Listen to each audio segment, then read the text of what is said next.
Bismillahirrahmanirrahim. Bismillahirrahmanirrahim. Bismillahirrahmanirrahim. Bismillah, bismillah, bismillah. Allah, Allah, Allah. Wala haula wala quwwata illa billahil aliyil azim. Merokok ini memang baju bertambal-tambal dan warna-warni ini memang menggerakkan jiwa orang-orang yang melihat, menggerakkan jiwanya menjadi perhatian. Misalnya ini adalah yang disebutkan, ini adalah salah satu dari asal atau pondasi atau pilar thariqah Qarqariyah. Jadi orang yang mengenakan, memakai baju atau jubah merokok ini berarti dia sedang melaksanakan atau menunaikan salah satu dari pilar thariqah Qarqariyah. Jadi sebenarnya merokok ini adalah makom atau makom zujajah. Karena Allahu nuru samawati wal ard, Allah adalah cahaya langit dan bumi. Mathalu nurihi kamishkatin, perumpamaan cahayanya, bukan perumpamaan Allah tapi perumpamaan cahaya Allah. Kamishkatin, seperti miskat, fiha misbah, di dalam miskat itu ada misbah, ada lampu. Wal misbahu fi zujajah, lampu itu ada di dalam kaca, dilindungi oleh kaca. Nah, cahaya lampu yang menerobos ke kaca itu menimbulkan atau mengeluarkan warna-warni. Jadi orang yang memakai merokok ini, memakai baju warna-warni atau jubah warna-warni dengan 12 warna, ini sebenarnya berada pada makom zujajah, makom kaca yang mengeluarkan warna-warni itu.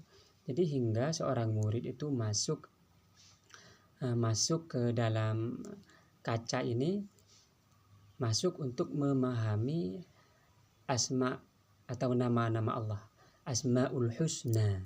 Jadi setiap nama itu mempunyai warna-warna tersendiri.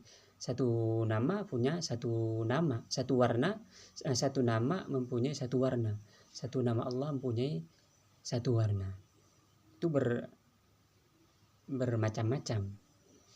Jadi tidak bisa seorang murid memahami lautan hakikat warna nama-nama Allah Subhanahu wa taala itu kecuali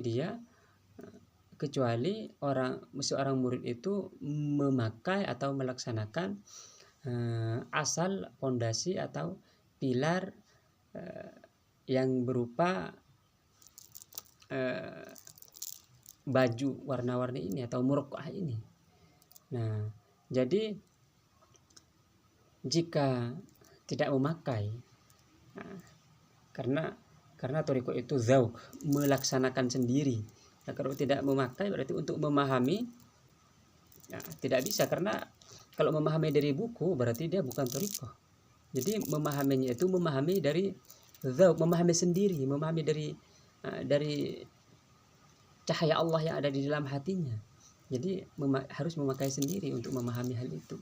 Itulah thariqah, bukan ilmu yang diambil dari buku atau didengar oleh telinga, dilihat dengan mata, diucapkan dengan lisan. Bukan itu, tapi dia rasakan sendiri. Nah, itulah zauq. Itulah zauq, itulah thariqah. Nah, kita kembali ke pertanyaan awal. Pada episode pertama itu, dari mana, sejak kapan sebenarnya khirqah atau merokok ini? Nah, sebenarnya kain atau merokok ini bukan hal baru di dalam jalan atau thariqah ahlullah, jalan para wali. Bahkan sebenarnya kain warna-warni ini atau baju warna-warni ini adalah khirqatul anbiya wal mursalin, adalah baju para nabi dan para rasul. Jadi dulu Nabi Adam alaihissalam ketika turun dari surga, dia memakai murokah, dia memakai baju warna-warni atau memakai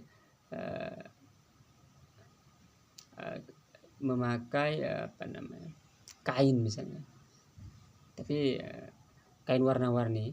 Tapi kain atau baju warna-warni itu berasal dari dedaunan surga, daun-daun surga, daun-daun berwarna-warni, bermacam-macam.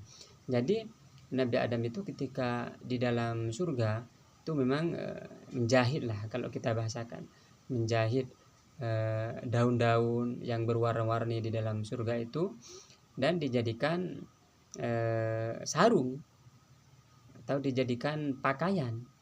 Nah, jadi bajunya dari daun-daun surga. Lalu Nabi Adam itu turun ke bumi memakai murokah itu, memakai baju tadi yang berasal dari daun-daun surga yang berwarna-warni. Untuk apa? Ya untuk menutup auratnya. Ketika aurat itu terbuka dan melihat hakikat dirinya, karena maksudnya ketika Nabi Adam itu berada di surga, Nabi Adam itu adalah hakikat, adalah cahaya. Jadi Nabi Adam itu ketika di surga dia cahaya, dia tidak membutuhkan baju, tidak berpakaian, karena dia cahaya. Jadi dia itu adalah misbah yamshi fil jannah, dia adalah lampu yang berjalan di surga, Nabi Adam itu. Nah, ketika para malaikat melihat Nabi Adam, melihat dan mengetahui, para malaikat mengetahui bahwa Nabi Adam itu adalah asal dari cahaya mereka, dari cahaya para malaikat, dan mengetahui bahwa Nabi Adam adalah asal dari ilmu para malaikat itu sendiri. Maka mereka tentu setelah, kalau di dalam Al-Quran, setelah diperintahkan oleh Allah, mereka sujud kepada Nabi Adam, karena mereka mengetahui Nabi Adam sebagai asal dari ilmu dan cahaya mereka. Nah, ketika Nabi Adam ini memakan dari pohon itu, maka tampaklah asar atau jejak dari cahaya, atau tampaklah zujajah jasmaniyahnya, kaca jasmani cahaya itu. Jadi timbullah badan dari cahaya itu berupa jasadnya.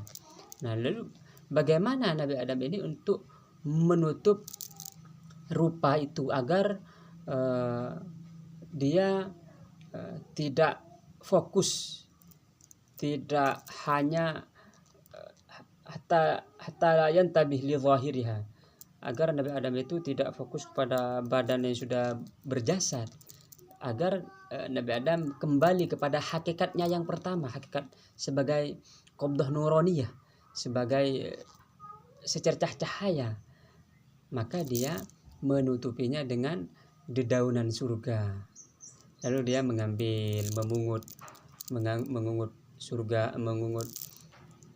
dedaunan itu, dari memungut daun-daun surga untuk menutupi dirinya sendiri dan menutupi istrinya. Lalu mereka berdua turunlah ke bumi, tentu saja. Jadi mereka berdua turun ke bumi dalam keadaan memakai murokah, memakai jahitan-jahitan dedaunan surga yang berwarna-warni. Kalau tempat tinggalnya, tempat turunnya kan, ya para ulama menyebutkan, ada yang berkata di India, ada yang berkata di tempat lain. Itu perlu ulama-ulama sudah menjelaskan. Dan kalau kita pengen zauk, ada nanti di musyahadahnya misalnya. Lalu Nabi Adam ini berdoa kepada Allah untuk memperlihatkan di mana dia akan menyembah, punya tempat untuk menyembah Allah di mana. Karena kalau ketika Nabi Adam ini berada di surga, semua itu bertasbih dan bertahmid kepada Allah SWT, dan Nabi Adam mendengar semua tasbih itu. Tapi ketika sudah turun dari surga ke bumi, itu sudah tertutup, terhijab dengan cahaya. Adam itu sudah tertutup dengan jasmaninya, sehingga tidak mendengar lagi. Lalu bagaimana kisah selanjutnya ini mengenai hubungan murokah ini dengan Nabi Adam? Insyaallah kita lanjut pada episode selanjutnya. Allahumma shalli ala sayyidina Muhammad wa ala ali sayyidina Muhammad.